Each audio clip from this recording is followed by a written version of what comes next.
آپ کے گرد جمع تھے۔ آپ نے ان کے اندر کھڑے ہو کر خطبہ دیا، اللہ کی حمد و ثنا کی، شہادت کے کلمات کہے، اللہ سے ڈرنے کی وصیت کی، پھر جو باتیں کہیں ان میں آپ نے فرمایا، لوگوں میری بات سنو، مجھے نہیں معلوم، غالباً میں تم سے اپنے اس سال کے بعد اس مقام پر کبھی نہ مل سکوں گا۔ تمہارا خون، تمہارا مال اور تمہاری آبرو ایک دوسرے پر اسی طرح حرام ہے جس طرح آج کے دن کی، موجودہ مہینے کی اور موجودہ شہر کی حرمت ہے۔ سن لو،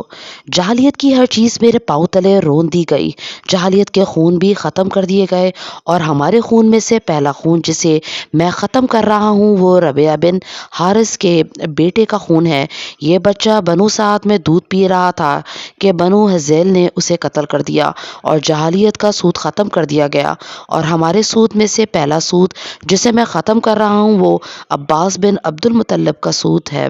اب یہ سارے کا سارا سود ختم ہے۔ ہاں، عورتوں کے بارے میں اللہ سے ڈرو، کیونکہ تم نے انہیں اللہ کی امانت کے ساتھ لیا ہے اور اللہ کے کلمے کے ذریعے ان کی شرمگاہیں حلال کی ہیں۔ ان پر تمہارا حق یہ ہے کہ وہ تمہارے بستر پر کسی شخص کو نہ آنے دیں جو تمہیں گوارا نہیں۔ اگر وہ ایسا کریں تو تم انہیں مار سکتے ہو، لیکن سخت مار نہ مارنا، اور تم پر ان کا حق یہ ہے کہ تم انہیں معروف طریقے سے کھلاؤ اور پہناؤ، اور میں تم میں ایسی چیز چھوڑے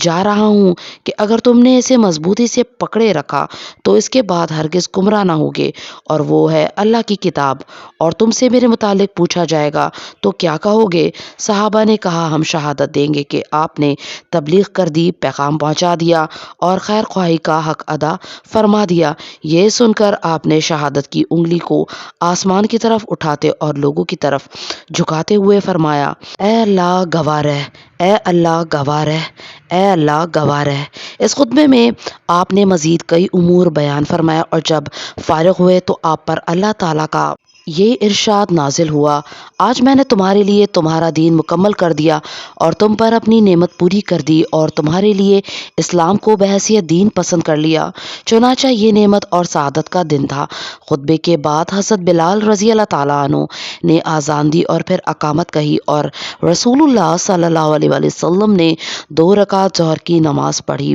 پھر اقامت کہی اور آپ نے 2 رکعت عصر کی نماز پڑھی، دونوں کو ظہر کے وقت میں جمع تقدیم کے طور پر اکٹھا کیا اور ان دونوں کے درمیان کوئی نماز نہیں پڑھی۔ پھر جائے وقوف پر تشریف لائے، اونٹنی کا شکم چٹانوں کی جانب کیا اور قبلہ رخ مسلسل وقوف فرمایا یہاں تک کہ سورج غروب ہو گیا اور تھوڑی زردی چلی گئی۔ پھر روانہ ہو کر مزدلفہ تشریف لائے اور وہاں مغرب اور عشاء کی نماز 1 آذان اور 2 اقامت سے پڑھی اور درمیان میں کوئی نماز نہ پڑھی۔ پھر آپ لیٹ گئے اور طلوع فجر تک لیٹے رہے، پھر صبح تڑکے فجر کی نماز پڑھی اور مشعر حرام آ گئے اور وہاں قبلہ رخ ہو کر دعا، تکبیر و تحلیل اور توحید کے کلمات کہتے رہے یہاں تک کہ خوب اجالا ہو گیا۔ اس کے بعد سورج طلوع ہونے سے پہلے منی کے لیے روانہ ہو گئے اور جمرہ کبریٰ پر آ کر اسے 7 کنکریاں ماری، ہر کنکری کے ساتھ تکبیر کہتے جاتے تھے۔ اس جمرہ کو کنکری مارنے تک آپ لبیک پکارتے رہے اور کنکری مارنے کے ساتھ ہی تلبیہ ختم کر دیا۔ نیز اس جمرہ کے پاس ٹھہر کر آپ یہ بھی فرماتے رہے کہ مجھ سے اپنے اعمال حج سیکھ لو، غالباً میں اپنے اس سال کے بعد حج نہ کر سکوں گا۔ پھر آپ منی میں اپنے ڈیرے پر تشریف لائے اور اپنے دستے مبارک سے 100 میں سے 63 اونٹ نہر کیے، باقی یعنی 37 اونٹ حضرت علی رضی اللہ تعالیٰ عنہ نے نہر کیے۔ پھر آپ کے حکم سے ہر اونٹ کا ایک ایک ٹکڑا کاٹ کر ہانڈی میں ڈالا گیا۔ پھر آپ نے اور لوگوں نے اس کا گوشت تناول کیا اور شوربہ پیا۔ قربانی سے فارغ ہو کر حجام کو بلایا اور سر کا دانہ حصہ دیا۔ اس نے مونڈ کر ایک ایک 2 بال لوگوں میں تقسیم کر دیے، پھر بایاں حصہ مونڈ کر ابو طلحہ رضی اللہ تعالیٰ عنہ کو دے دیا۔ پھر آپ نے اپنے کپڑے پہنے، خوشبو لگائی اور اس کے بعد سوار ہو کر بیت اللہ تشریف لائے اور طواف افاضہ کیا، یعنی صفا مروہ کے درمیان سعی نہیں کی۔ اس کے بعد ظہر کی نماز پڑھ کر بنو عبد المطلب کے پاس آئے، وہ لوگ زمزم پلا رہے تھے۔ آپ نے فرمایا، بنو عبد المطلب تم لوگ پانی کھینچو، اگر یہ اندیشہ نہ ہوتا کہ لوگ تمہارے پانی پلانے کے اس کام میں تمہیں مغلوب کر دیں گے تو میں بھی تم لوگوں کے ساتھ کھینچتا۔ چنانچہ انہوں نے آپ کو ایک ڈول پانی دیا اور آپ نے اسے پیا۔ اس کے بعد آپ منع واپس آ گئے اور وہاں ایام تشریق یعنی 11، 12، 13 ذی الحجہ تک ٹھہر کر تینوں جمرات کو روزانہ سورج ڈھلنے کے بعد کنکری مارتے رہے۔ جمرہ صغریٰ سے شروع کرتے، اسے 7 کنکریاں مارتے اور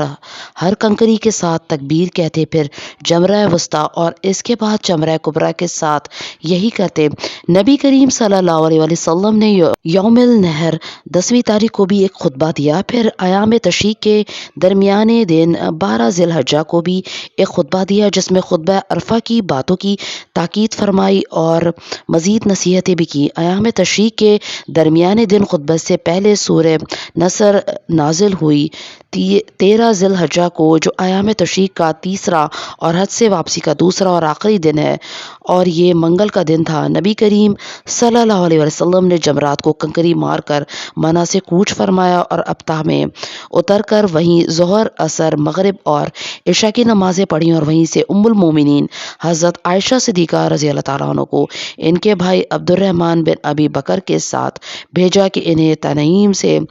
عمرہ کرا لائیں۔ چنانچہ انہوں نے احرام باندھا، عمرہ کیا، پھر سحر کے وقت ابتح میں آ گئیں۔ ادھر نبی کریم صلی اللہ علیہ وسلم نے ایک نیند لے لی تھی، پھر جب حضرت عائشہ صدیقہ رضی اللہ تعالیٰ عنہ آ گئی تو کوچ کا اعلان کیا اور سوار ہو کر خانہ کعبہ تشریف لے گئے، طواف وداع کیا اور فجر کی نماز پڑھی، پھر زیریں مکہ سے نکل کر مدینے کا رخ کیا۔ جب مدینہ قریب آ گیا اور اس کے آثار دکھائی دینے لگے تو 3 بار اللہ اکبر کہا، پھر فرمایا، اللہ کے سوا کوئی معبود نہیں، وہ تنہا ہے، اس کا کوئی شریک نہیں، اسی کے لیے بادشاہت ہے اور اسی کے لیے تعریف اور وہ ہر چیز پر قادر ہے۔ ہم پلٹنے والے، توبہ کرنے والے، عبادت گزار، سجدہ کرنے والے اور اپنے رب کی تعریف کرنے والے ہیں۔ اللہ نے اپنا وعدہ سچ کر دکھایا ہے، اپنے بندے کی مدد کی اور تنہا ساری جماعتوں کو شکست دی۔ سریہ اسامہ بن زید ربیع الاول سن 11 ہجری رسول اللہ صلی اللہ علیہ وسلم نے واپس آ کر مدینے میں قیام فرمایا اور 23 سال پہلے آپ نے جو دعوت شروع کی تھی اس کی کامیابی اور اللہ کے دین میں فوج در فوج لوگوں کے داخلے کا جو منظر آپ کے رب نے آپ کو دکھایا، اس پر اس کی حمد و تسبیح کرتے رہے۔ اس دوران بعض وفود کا استقبال بھی کیا اور حضرت اسامہ بن زید رضی اللہ تعالیٰ عنہ کو 700 فوجیوں کے ساتھ تیار کیا اور حکم دیا کہ علاقہ بلقا اور داروم کی فلسطینی سرزمین سواروں کے ذریعے روند آؤ۔ یہ لشکر روانہ ہو کر مدینے سے 3 میل دور مقام جرف میں خیمہ زن ہوا، لیکن رسول اللہ صلی اللہ علیہ وسلم کی بیماری کے متعلق تشویشناک خبروں کے سبب وہیں رک کر نتیجے کا انتظار کرنے لگا اور اللہ کا فیصلہ یہ ظاہر ہوا کہ رسول اللہ صلی اللہ علیہ وسلم نے وفات پائی اور یہ لشکر حضرت ابو بکر صدیق رضی اللہ تعالیٰ عنہ کے عہد خلافت کی پہلی فوجی مہم قرار پائی۔ صلی اللہ علیہ وسلم۔